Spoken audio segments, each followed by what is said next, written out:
Okay, so this is the rear differential, and the way I have it set up there is with the plug is just at the rear, about 9 o'clock in the axle. I'm using a relatively small, you can see a small wrench there because it's quite tight, so you're putting it in over the actual pipe. Don't put it underneath here. So that's it, that's the setup, and then just turn it anti-clockwise to loosen. And that is important to remove the sump plug first before removing the actual plug itself. Now what you're going to do is you're going to loosen that sump. This is the rear of the Discovery. You're going to loosen the sump nut with your hexil socket, 14mm. And use a breaker bar first, and then use your ordinary wrench to remove and have your bucket underneath. For the rear differential, I'm using the Castrol SYNTRAX Universal 75W90, and I'm also putting in an additive, the ZX1. As you know, I like this as my secret sauce, and I'm putting in there approximately 60 milliliters. So I put in the ZX1 first, and then I pour in up to 1,100 milliliters, so 1.1 liters. Now, it was very difficult to get this 60 ml syringe in, especially when you extend out the syringe, and there was a lot of seepage, so I put in an extra 50 ml in after it.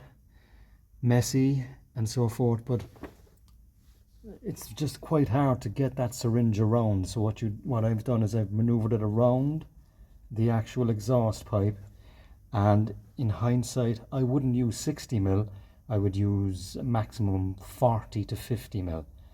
And with this particular syringe, I've only taken out up to 30 mils at a time and injected in, and even with that there's a lot of seepage.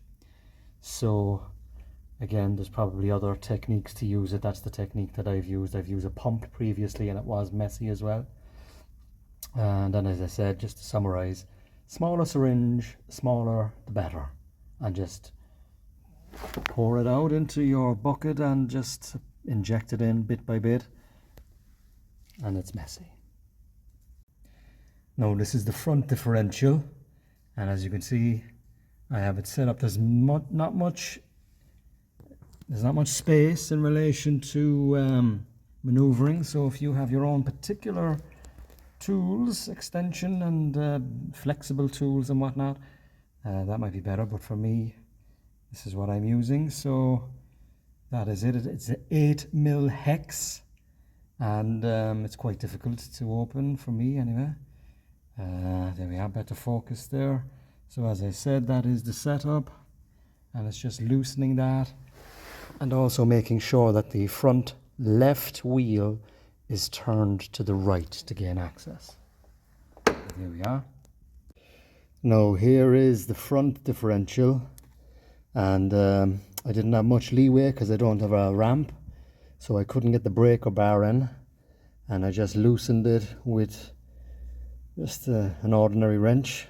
Luckily it wasn't too tight, but as you can see here, the sump for the front differential is at the side, a little bit awkward, and just in front of the sump for the engine. So there is the engine sump, and then just in front of it there where the wrench is on, that is the sump for the differential. And as I said, with the two differentials you have to loosen the filler plug first. It's very important. Now with the front differential, the 60mm syringe works perfectly because it's good access into the filler. Just a bit of a technique, so when you dip down into your bottle, zip up, just give it a shake, let it drip off some excess, few seconds. I forgot to do it at the rear, and then inject straight in. Straightforward process.